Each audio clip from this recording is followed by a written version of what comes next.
Hello everyone. Welcome back to English Stories for Beginners.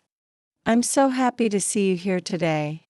Do you want to practice speaking English more naturally? In this channel, stories become your teacher. We use the shadowing technique. Listen carefully, then repeat after me, just like my shadow. Copy my voice, my speed, and my feeling. This will train your brain to think in English, rather than translating. Today's story is about money, work, and growing up. It's called The Easy Life. Stay with me to the end, and your English will get stronger, step by step. Are you ready? Let's begin.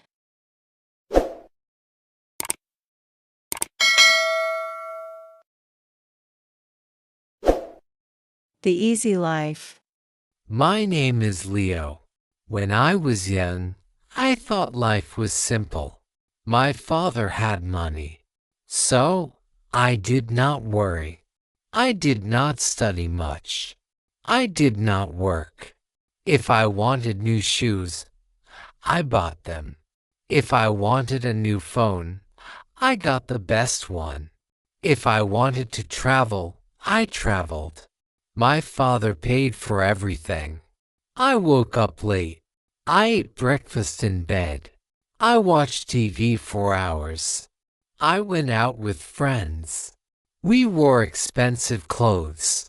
We drove fast cars. Life felt easy. Life felt fun. I thought it would always be like this. A serious talk. One evening, my father called me. His face was serious. "Sit down," he said. "You are not a child anymore," he told me. "You must think about your future." I laughed. "Father, I have everything I need." He shook his head. "You have everything because I work. But life can change. One day, things may be different." I did not understand. I thought he worried for no reason. I smiled and left the room. I went out with friends. I spent more money. I did not know my life was about to change. A drive through the other side. The next morning, I dressed to go out again, but my father was waiting.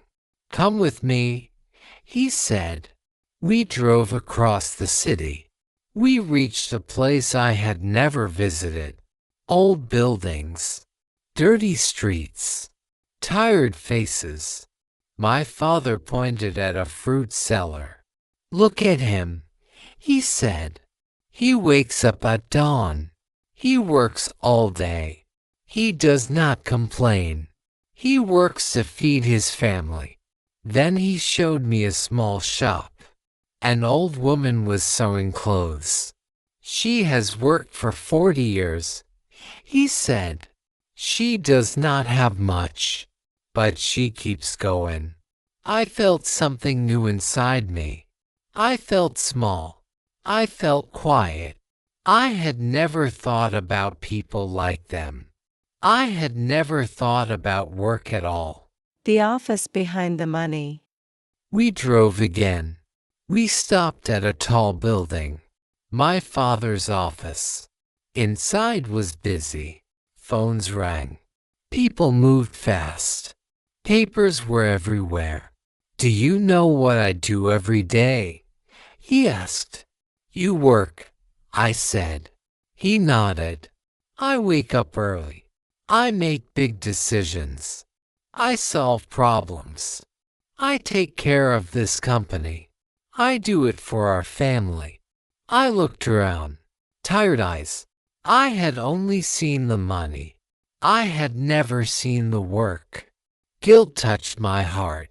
My father gave me a small notebook. "Tomorrow," he said, "you will work here. You will start from the bottom. You will learn." I was shocked. "Need work?" He did not smile. "Yes, one day I will not be here. Then what will you do?" I had no answer. Tomorrow would be different. Tomorrow, my life would change. Day 1. From comfort to effort. I woke up early. It felt strange. I was used to sleeping late. At the table, my father gave me a lunch bag. Workers bring their own lunch, he said. Today you are a worker. He took me to a small room. Many desks. Many computers. This is Mr. William, my father said. You will work under him. Then he left. Mr. William wore glasses. He looked serious. Come with me, he said. He gave me a chair and a small desk. He put a big stack of papers in front of me. You will check these numbers. Find mistakes. Mark them. Work fast. I started. After 1 hour, my head hurt. The numbers looked the same. My eyes were tired. But everyone around me kept working. No one stopped. No one talked. At lunch, I ate simple food. No fancy dishes. No expensive drinks. People ate quickly and returned to work. I missed my old life. But I also felt something new, a sense of respect. The afternoon was harder. My back hurts. My hands were tired. Mr. William checked my work.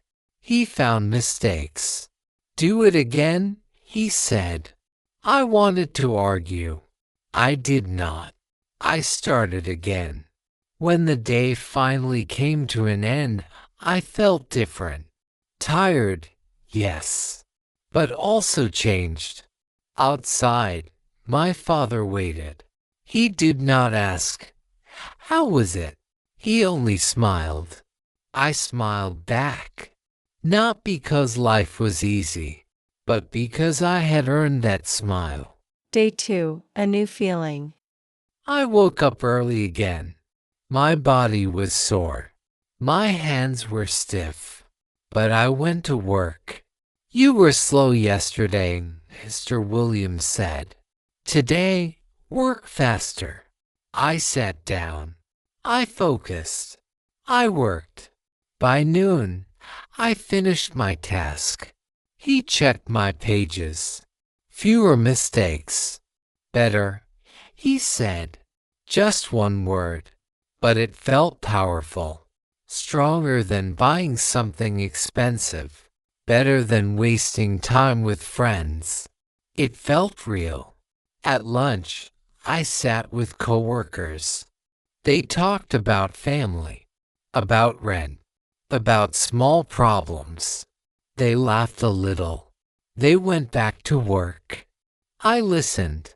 I understood a little more. I was one of them now. Weeks, then months.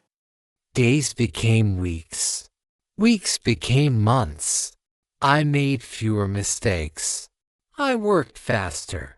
Mr. Williams still looked serious. But sometimes he said, "Good job." Those 2 words felt better than any gift. I watched my father at work. He faced problems. He made decisions. He carried weight I had never seen before. I finally respected the man behind the money. One evening, he called me to his office. He looked at me for a long time. "You have changed," he said. "At first, you were lazy. You did not care. Now you understand." I nodded. He opened a drawer. He took out a small key. He placed it in my hand. "This is your office," he said. "You are ready for more responsibility. You worked hard. Now take the next step." The key was small, but it felt heavy. It was not just metal. It was trust. Learning to lead. The next day, I moved to a tiny office. It was not big, but it was mine. I had my desk, my chair, my tasks. I was no longer only a worker. I was learning to lead. It was not easy. I made mistakes. I had bad days. But I did not give up. I kept working. I kept learning. I wanted to be like my father. Not because of money, but because of the effort, discipline, and care. Looking back. Sometimes I remember my old life. Late mornings, fast cars, easy days. I smile a little. Then I shake my head. I was wrong. Life is not easy. Life is work. Life is effort. Life is building something with your own hands. My father taught me that. Mr. William taught me that. The fruit seller taught me that. The old woman with the sewing machine taught me that. Now I am ready for the future. Not because I have money, but because I learned how to earn it. Great job. Every sentence you spoke made your English stronger. This story, The Easy Life, reminds us that real strength comes from effort, not comfort. Keep practicing a little every day, and your English and your life will grow step by step. If you enjoyed this video, please like it, share it with your friends. Subscribe to English Stories for Beginners for more practice. Turn on the notification bell so you never miss a new story. One page, one story, one step, your English will grow. See you in the next video.